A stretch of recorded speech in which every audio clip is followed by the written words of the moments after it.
ప్రకృతిపైన ఆమెకున్న నిస్వార్థమైన ప్రేమతో కొన్ని లక్షల మొక్కలు నాటి వనదేవతగా పేరు తెచ్చుకున్న తులసి గౌడ గారు ఇక లేరు.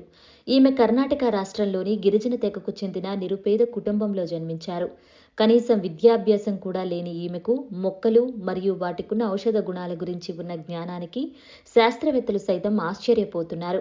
ఇది శాస్త్రీయంగా నేర్చుకున్నది కాదు, అనుభవంతో మరియు ప్రకృతిపై తనకున్న అంకిత భావంతో సంపాదించినది అని చెబుతారు.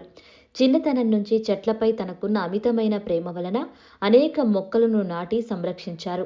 35 ఏళ్లుగా పర్యావరణ పరిరక్షణ కోసం తులసి గౌడ గారు చేసిన నిరంతర కృషికి 2021లో భారత ప్రభుత్వం పద్మశ్రీ అవార్డుతో సత్కరించింది.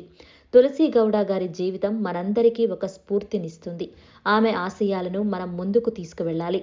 ఈ వీడియో మీ ఫ్యామిలీ, ఫ్రెండ్స్కి షేర్ చేసి మా ఛానల్ని లైక్, షేర్ అండ్ సబ్స్క్రైబ్ చేసుకోండి. Thank you for watching.